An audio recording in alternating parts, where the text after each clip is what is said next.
Okay, here's the deal. This blank wall and me planning my life out and sticky notes, it's just not that cool. It's just really not. So I think today I'm gonna make a YouTube background. Now I have to be honest, I am not a DIY guy. It's never really been my thing. I've never really tried it. I've never really been good at it when I have tried it. But I think this will be a super fun creative project, and I'm excited to try it out and see how it turns out. And I'm excited for you all to come along the ride with me.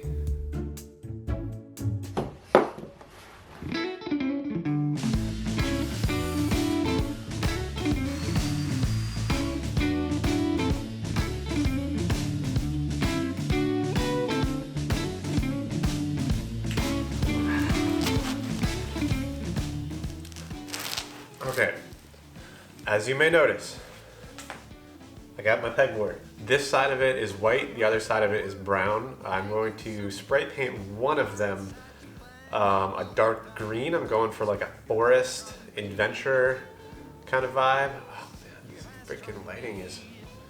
I don't know what I'm doing. Keep that in mind if you try to replicate my results.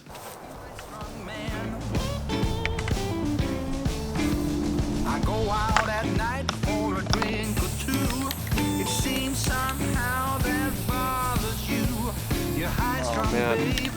I'm almost out. You're high strong, babe. And high strong makes for Pegboard is up. It took multiple days for the spray paint to dry, so I had to wait that out. And I actually ended up putting an extra board, 2 extra boards, right in the middle. All 4 of these boards are in studs, just for extra support of the weight of the pegboard, and then all the wood and decorations that I'm going to put on the pegboard. These are from Home Depot and specifically made for pegboard. I actually ended up putting them in a vice grip, and I bent them because when you get them, they're angled up so they can hold tools. But what I want to do is put shelving on them, so they need to be perfectly flat. Here's a full-length piece of wood that I have not cut into shelving yet. This was one huge wood piece about this wide, and I used a table saw to just cut right down 6 inches.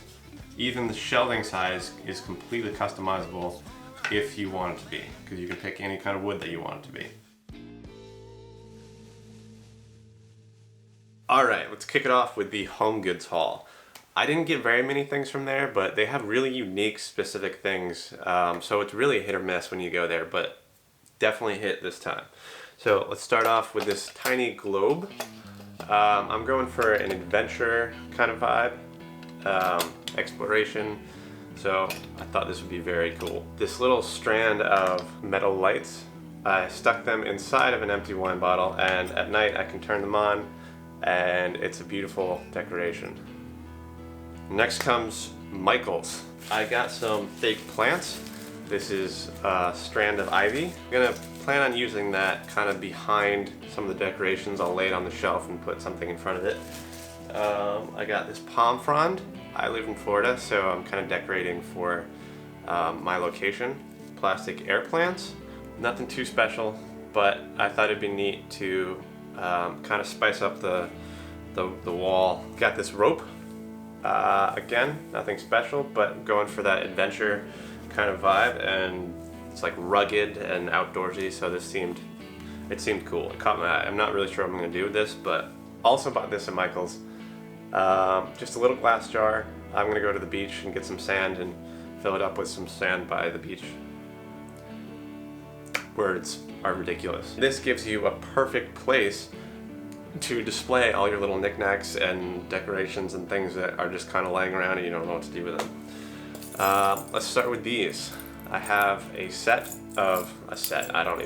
I've got a lot of some old skeleton keys from my grandparents' house. Kind of rugged, abandoned adventure kind of vibe. Film camera, gifted to me by my sister. It was actually her husband's father's camera. and I have shot on it.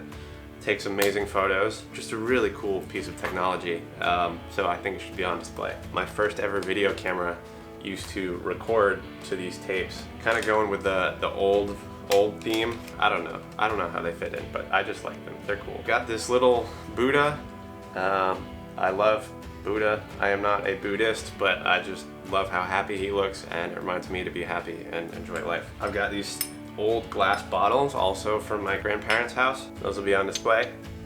I've got my friend's poster from an outstanding video that they made. These are some people that I went to college with. They went out to Yosemite and created a travel documentary. It was amazing. You should go check it out. I'll link it in the description so everyone can see it. Time to get this stuff on that wall.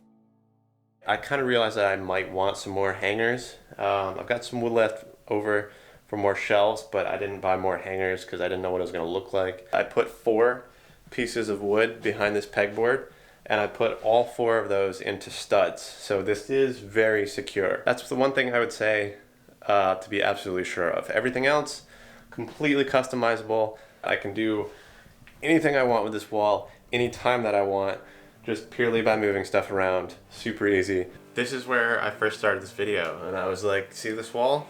There's nothing there, it's ugly. Now it's beautiful. I got everything at Home Depot, Michael's, and Home Goods, but I suppose you could go to Lowe's or any other hardware store or any other craft store that sells any of this kind of thing. There's nothing too difficult about it. I did use a table saw and a chop saw, both to cut the pegboard and to cut the shelving. I think you could have them cut it at Home Depot or Lowe's. They would do that for you if you had the right dimensions and you knew how you wanted them to cut it beforehand. I won't do a perfect breakdown of the cost, but I will tell you that I got a 4x8 piece of pegboard. It was white, I painted it green, for $19. You can actually buy individual pegboard squares that are much smaller. I don't know the exact dimensions, but I know that they have them at Home Depot, and you could customize it even more that way. You could make spaces in your pegboard. You could do 4 squares with like a cross in the middle, like of space. That could be cool. The biggest costs were this other piece of wood. It was actually more than buying the pegboard. And the fake plants from Michael's were pretty expensive, and by pretty expensive I mean any fake plants that are over like $1 just sound ridiculous to me because it's just fake. But yeah, thank you for coming along on my journey, and I'm excited to use this as an actual YouTube background. So stay tuned for more videos. I'll see you in the next one.